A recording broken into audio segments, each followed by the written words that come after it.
Señal Oeste y Oeste Producciones presentan.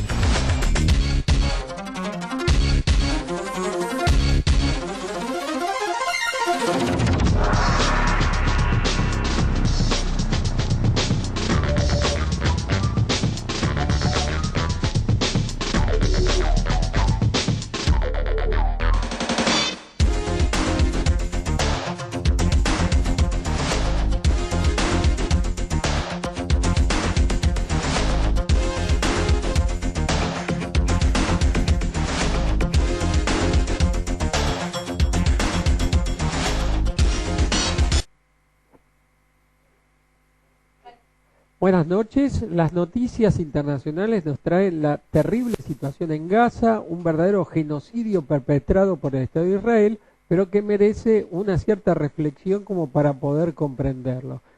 Israel es un Estado belicista, es un Estado canalla, que no acepta la ley, que no tiene constitución porque no quiere darse a sí mismo límites. Hacia el oriente de la ciudad de Jerusalén no tiene límites el Estado de Israel. Hacia el oeste, la franja de Gaza, que actualmente está siendo invadida, o está siendo bombardeada y a punto de ser invadida, tampoco reconoce un límite preciso, no acepta ningún límite preciso, desoye las resoluciones de las Naciones Unidas, no acepta la resolución de las Naciones Unidas que creó el Estado de Israel y simultáneamente creó un Estado palestino que hasta el día de hoy no existe por la presión constante de Israel para que no exista. Pero requiere alguna reflexión, como decíamos hace un rato, y en principio partamos de la base de que el Estado de Israel pretendía continuar con su política belicista contra Irán y no tuvo el ok del presidente Obama. Se esperaba para septiembre, octubre un ataque atómico sobre el Estado iraní y no hubo tal situación porque Obama no le dio el apoyo necesario. Israel es el país que recibe más ayuda militar de los Estados Unidos, después vienen Colombia y Egipto. Entonces, en ese marco, cuando se produce el triunfo de Obama, rápidamente el lobby israelí responde con la aparición de la FER de David Petraeus, el jefe de la CIA, que tuvo que renunciar porque se descubrió que tenía un amante. En realidad, la cuestión es mucho más profunda. Petraeus había declarado en un comité del Senado que la alianza con Israel era perjudicial para los Estados Unidos, para la seguridad de los Estados Unidos, porque lo enemistaba profundamente con el mundo árabe. Hay que decir que en el mundo árabe se han ido extendiendo los gobiernos ligados a la Hermandad Musulmana, que es una organización que pretende construir política desde los principios del Islam. La Hermandad Musulmana se hizo del poder en Túnez, en Egipto, en Gaza, cuando en el año 2006 la organización Hamas logró el triunfo en las elecciones, lo cual nunca fue aceptado por el Estado israelí. Entonces, que un funcionario como Petraeus, que era el jefe militar de Estados Unidos en Afganistán y en Irak, declarase semejante cosa frente a una alianza histórica como ha sido la de Estados Unidos sosteniendo el Estado de Israel, no podía pasar desapercibido, más el hecho de que Obama lo nombró después director de la CIA. Entonces, la respuesta del lobby israelí frente a esa situación, el hecho de que Obama ganó la elección y postergó las ambiciones de la camarilla dirigente en el Estado de Israel de atacar a Irán, fue de lanzar la data que terminó con el mandato de Petraeus en la CIA. Hay dos maneras de comprender lo que está haciendo Israel en un Medio Oriente que es verdaderamente un polvorín y que nadie sabe lo que puede ocurrir en el tiempo inmediatamente posterior. En primer lugar, hay un viejo planteo de la filosofía y la política, que la guerra es la continuación de la política por otros medios. Entonces, en Israel, el grupo dirigente en ese momento, que está encabezado por el primer ministro Benjamín Netanyahu, el ministro de Defensa Ehud Barak y el ministro de Relaciones Exteriores Avigdor Lieberman, su mejor campaña electoral es ser duro con los palestinos. La asimetría entre la fortaleza de los palestinos de Hamás y el Estado de Israel es tan grande que en la Operación Plomo Fundido del año 2008 murieron 1.700 palestinos y 10 israelíes en la invasión realizada a la Franja de Gaza. Todavía no invadieron la Franja de Gaza y hay 50 muertos palestinos y 3 israelíes. O sea que la simetría entre un ejército y el otro es absolutamente descomunal. Por otra parte, los israelíes atacan predominantemente blancos civiles. La Franja de Gaza, decía Noam Chomsky, un científico social norteamericano, que es la cárcel a cielo abierto más importante del mundo. Yo, que tengo otra formación no tan lingüística como Chomsky, soy historiador, creo que la Franja de Gaza es el gueto de Varsovia de este tiempo. Yo definí mi vocación por la historia cuando era muy niño. Recordamos los 20 años del levantamiento del gueto de Varsovia y me conmovió, yo tenía 9 años en aquel momento, me conmovió el heroísmo de esos partisanos que combatieron contra el ejército nazi casi sin armas en el sitiado gueto de Varsovia, donde no tenían alimentos, donde no tenían medicina, donde casi no tenían armas, y todavía pudieron dejar testimonio escrito de su lucha, lo cual fue importante para la posteridad mundial, que se pudiese saber que en ese lugar donde habitaba la muerte hubiese habido combatientes por la vida como esos partisanos, que enfrentaron durante 3 o 4 días al ejército más poderoso del mundo, que todavía no había sido derrotado, el ejército nazi. Hay otra teoría que explica la intención del ejército israelí. Me parece que la más congruente es la que acabo de anunciar, que es la campaña electoral del grupo dominante, porque en enero hay elecciones en Israel. Entonces, la mejor campaña que tienen es matar palestinos, lo cual les da mucha popularidad entre la población israelí, que está visiblemente corrida hacia la derecha. La mayor parte de los países del mundo son solidarios con Palestina y solo son solidarios con el eje Israel y Estados Unidos, el propio Estados Unidos, Inglaterra y algunos países de la Comunidad Económica Europea, que ya sabemos lo que son cuando se trata de invadir otros países. En el año 2009 lo cómico fue el Premio Nobel de la Paz a Obama. En el año 2012 lo cómico fue el Premio Nobel de la Paz a la Comunidad Europea.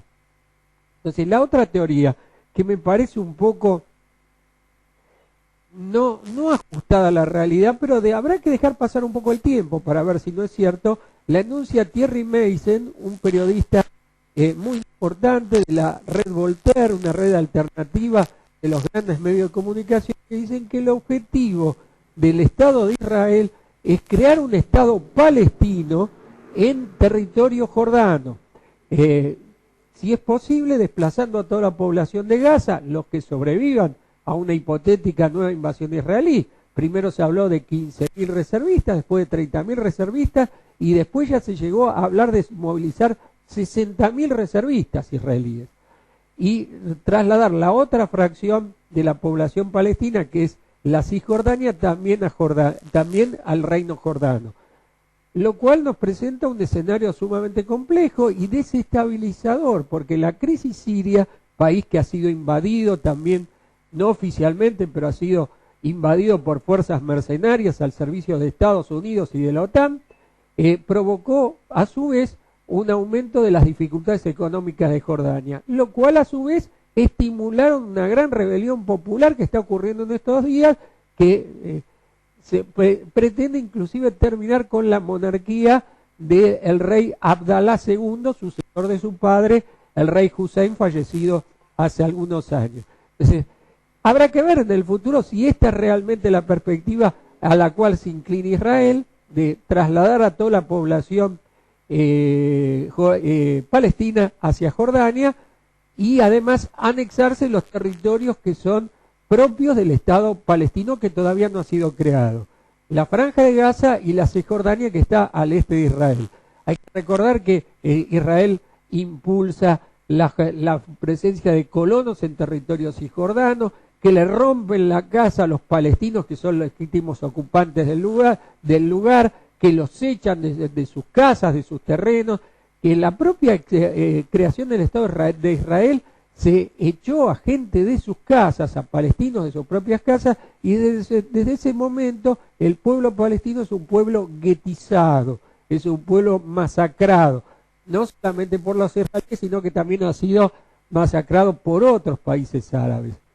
En ese marco se produce un realineamiento en el conflicto en el Medio Oriente que puede ser sumamente peligroso. Egipto y Turquía se pronunciaron por los palestinos de Gaza, o sea, son países que teóricamente tendrían que estar cerca de Estados Unidos. Egipto por recibir una fuerte ayuda militar de los Estados Unidos y Turquía por ser aliado de la OTAN y que ha jugado a favor de la OTAN en la crisis siria, en la crisis invasión por parte de fuerzas de la OTAN del territorio sirio. Sin embargo, se pronunciaron por el respeto de la vida en Gaza, de la vida de la población palestina. Solamente ayer murieron 10 niños palestinos con los bombardeos israelíes. Entonces es una situación sumamente complicada. Por otra parte, el canciller de Israel, Avigdor Lieberman, dijo que si en una próxima votación que está llamada para dentro de pocos días se acepta que el Estado, que Palestina pueda ser un Estado acercado a la ONU, aunque no sea plenamente miembro activo porque todavía no existe un Estado palestino, Israel se arroga el derecho a deponer al gobierno. O sea, no siquiera reconoce, no solo no reconoce, sino que no reconoce lo que el mismo Israel firmó en el protocolo de Oslo del año 92 que marcha la constitución de un Estado palestino. El pretexto es que no se puede reconocer en la ONU a un Estado que no haya firmado un tratado de paz duradero con Israel. Pero en realidad, con las artes y mañas con que juega el Estado de Israel, realmente es muy difícil crear un Estado palestino. Es muy doloroso decir, porque yo sentí desde muy niño el dolor de lo que había sido el holocausto judío durante la Segunda Guerra, pero desde este tiempo son los sionistas, no los judíos. Los sionistas del Estado de Israel que transforman a los palestinos en verdaderos parias, en los partisanos del gueto de Varsovia de este tiempo. Bien, pasando a la sección, lo que no aparece en ningún medio tiene que ver precisamente con este conflicto que estuvimos hablando recientemente. Egipto lanzó este fin de semana 2 misiles sobre territorio israelí, algo que no salió en ningún medio. O sea, Egipto está visto casi como un aliado occidental y el haber lanzado esos 2 misiles es una señal a Israel que no cuente con Egipto, que por otra parte puede romper el bloqueo que sufre el territorio de Gaza. Gaza está sitiado por tierra y por mar por parte del ejército y la marina israelíes y no les permiten llegar las medicinas que necesitan. Hoy leía un testimonio de una mujer palestina que vio como su padre se moría de cáncer sin tratamiento porque no le permitían salir a territorio de Israel ni permitían la llegada de las drogas necesarias para el tratamiento de su enfermedad. Es una situación de terrible impotencia ver cómo un ser querido se muere sin acceso a las medicinas necesarias para el cuidado de su salud. Hay un paso en la frontera de Gaza y Egipto que puede ser, se abrió un poco y puede ser más abierto si el presidente Mursi toma una acción política más decidida a favor del pueblo palestino. Esto no salió en ningún medio. El alpargatazo internacional no podía ser de otra manera que compartido por los máximos líderes de este genocidio que se está practicando y que puede terminar en una escala, en una guerra de escala desconocida. No nos olvidemos que está Siria, que ya está en guerra por la invasión, Palestina, que vive bajo un marco de guerra permanente, se puede avanzar hacia una guerra sirio-turca, el ataque hipotético sobre Irán generalizaría la guerra y además provocaría un recrudecimiento de la crisis económica en todo el mundo, porque seguramente va a disparar el precio del petróleo a las nubes si se produce un ataque en Irán. Los máximos responsables son los líderes israelíes, pero el alpargatazo es para quien tiene la llave para frenarlo. Israel no es nada en su actitud bélica, sino cuenta con la canilla de las armas y el dinero norteamericano. Y el que tiene la llave para poder frenar esta guerra y este genocidio que está cometiendo estas horas el ejército israelí es el presidente Obama, que me parece que no lo va a hacer. Le queda muy grande el Premio Nobel de la Paz porque seguramente se va a hacer el tonto. El alpargatazo nacional es para Bartolomé Mitre, director y dueño de La Nación, que se pronunció contra lo que él llamó la dictadura de los votos del gobierno nacional. Un diario que fue teórico de todos los golpes de Estado, de todas las dictaduras sin votos, como el golpe del 30, el golpe del 55, el golpe del 66, entusiasta defensor del golpe del 76, el golpe que regó de sangre, sufrimiento y dolor al pueblo argentino, no tiene ninguna autoridad moral para quejarse de este gobierno que respeta todas las libertades democráticas y hablar con el cinismo despectivo con que hablaba de los sectores populares. Dijo, las clases bajas no se informan y no tienen conciencia. Como gran parte de los sectores populares tiene conciencia, no votan lo que te gustaría que voten si coinciden con tu elección. Los sectores populares tratan de votar a quienes más los benefician, y los sectores de élite, los sectores oligárquicos como el que pertenece el señor Mitre, eligen gobernantes que los favorecen. Cada cual tiene su conciencia. Precisamente las sociedades son todas sociedades escindidas por distintos intereses de clase, de escala social, de pertenencia cultural, de identidad de género. Hay múltiples cruzamientos. Pero esta cuestión de clase se vio muy clara porque existe una doble visión sobre este problema de la lucha de clases. Hay algunos que dicen que la lucha de clases solo existe desde abajo, cuando los pobres, los sectores oprimidos se levantan, y hay quien dice que también existe una lucha de clases desde arriba, como dio el ejemplo Bartolomé Mitre, criticando y defenestrando a los sectores populares por las opciones que realizaron. De todos modos queda claro que Bartolomé Mitre y la democracia tienen muy poco que ver. La semana que viene voy a estar acá, no el día lunes, sino el día martes, con una cantautora peruana, entrevistándola y ella interpretando sus temas. Hasta la próxima semana.